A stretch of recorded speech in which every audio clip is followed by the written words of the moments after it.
Baik. Bismillahirrahmanirrahim. Alhamdulillahirabbil alamin. Wassalatu wassalamu ala al-mab'uts rahmatan lil alamin. Nabiyina Muhammad wa ala alihi wa sahbihi wa man tabi'ahum bi ihsanin ila yaumiddin. Amma ba'd.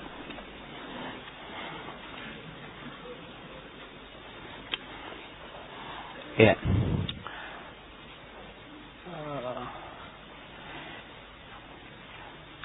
Tadi harusnya jam 7, yang berarti jam 2 siang waktu sana. Syekh ingin memberikan ceramah, tapi kebetulan belum siap alat untuk menghubungkan antara telepon dan mikrofon. Insyaallah taala 15 menit lagi siap. Ya, dan juga syekhnya masih makan siang.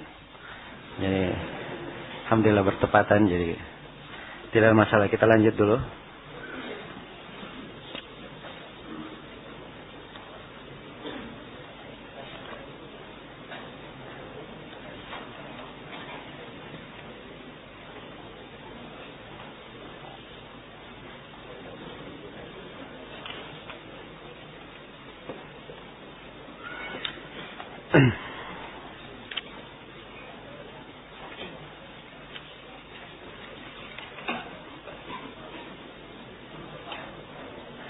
Baik, ini majelis yang ke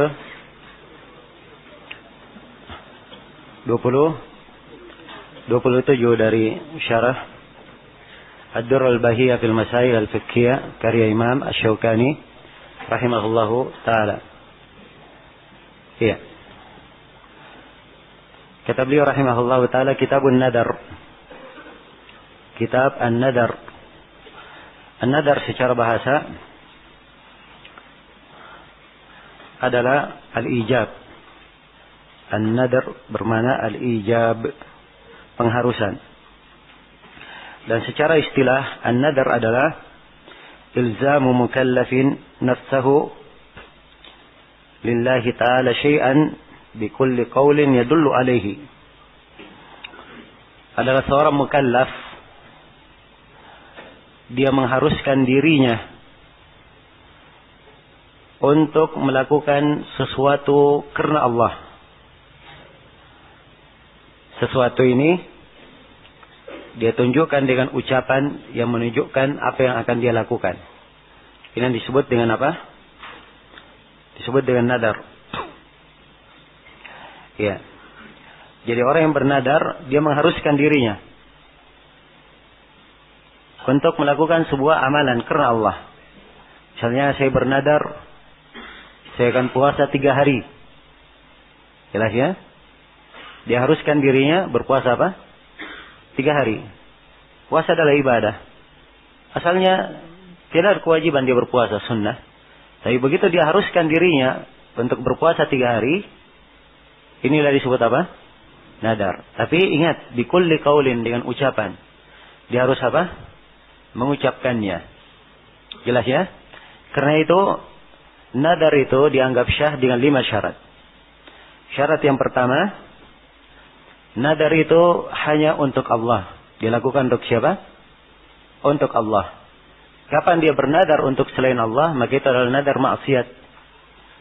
Tidak boleh dia bernadar dengan nadar yang seperti itu.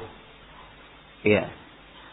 Rasulullah SAW bersabda, "Man nadara liyuti' Allah falyuti'hu. Wa man nadara liya'siyahu fala ya'sihi." Siapa yang bernadar untuk taat kepada Allah, hendaknya dia taat kepadanya. Dan siapa yang bernadar untuk bermaksiat kepadanya, maka jangan dia bermaksiat kepada Allah. Kemudian syarat yang kedua, hendaknya nadar itu dengan ucapan. Dengan apa?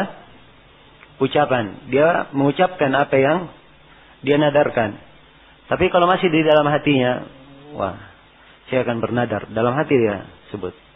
Akan bernadar begini dan begini. Ya, jelas ya? Maka ini belum dianggap nadar. Sebab belum dia apa?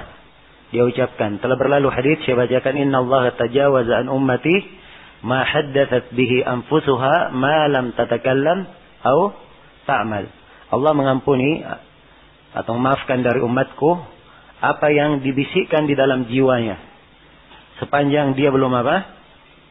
Belum berbicara dan belum beramal. Jelas ya, maka harus dengan ucapan. Ya, baik, sebelum saya lanjut, tadi ada ikhwah yang memperbaiki di apa namanya, kita beri contoh tadi bagian laki-laki 2 kali lipat bagian apa? Bagian perempuan. Kita beri contoh misalnya si anak laki-laki diberi tanah 10 kali 10, maka si perempuan diberi berapa? Ya, tadi saya sebut 5 kali 5, harusnya 10 kali 5. Ya kan 10 kali 5 kan 1/2 ya. Kalau 5 kali 5 lebih kecil lagi. Ya, tidak cukup 1/2. Baik. Ya, itu contohnya aja yang keliru. Tapi antum bisa meluruskan contoh kalau yang keliru. Yang jelas laki-laki bagiannya apa? 2 kali lipat perempuan. Jadi saya ulangi, syarat nadar yang pertama apa? Untuk Allah. Syarat yang kedua harus dengan ucapan. Dia ucapkan nadar itu. Kemudian yang ketiga, syarat yang ketiga, nadar itu munculnya dari seorang yang mukallaf.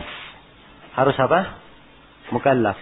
Harus seorang muslim, balik, akil. Jelas ya? Seorang muslim balik apa? Akil. Ya. Kalau dia kafir, apakah nadarnya syah? Nah. Kalau dulu di masa kafir dia bernadar, kemudian dia masuk Islam, kemudian ingin dia lanjutkan nadar itu, tidak apa-apa, itu ketaatan. Sebab itu dilakukan oleh Umar dulu di masa jahiliyah, dia ingin nadar puasa 1 hari. Apa i'tikaf 1 hari, maka Nabi SAW berkata, "Aufi binadrika." Penuhilah apa? Nadarmu. Ya. Jadi harus balik dan apa? Akil. Ya, mukallaf. Kemudian syarat yang keempat, dia harus apa? Nadar, orang yang bernadar itu dia sengaja menadarkannya, bukan orang yang terpaksa. Bukan pula orang yang tidak sadar atau tidak ingat, orang yang lupa. Dia sengaja di dalam bernadar. Ya, dia sadar sengaja dengan nadarnya itu. Kemudian yang kelima, hendaknya nadar itu pada hal yang dia miliki, pada hal yang dia mampu untuk melakukannya menurut takdir dan ketentuan Allah. Ya, jelas ya. Ya, kalau dia bernadar misalnya ingin terbang di langit, ya, maka ini di luar apa? Kemampuannya, dan dia tidak bisa melakukannya. Jelas ya? Kalau dia bernadar misalnya dia ingin puasa 1 bulan berturut-turut, ya, 1 bulan berturut-turut tanpa buka antaranya, ya, jelas? Nyambung puasanya 1 bulan turut-turut, ini tidak mampu, dia di luar kemampuannya. Demikian disebut oleh sebagian para ulama dari nadar di luar kemampuannya. Kalau misalnya apa? Baik, sampai mana tadi kita? Baik, jadi itu 5 syarat syahnya nadar ya. Sementara kita cukupkan dulu sampai sini.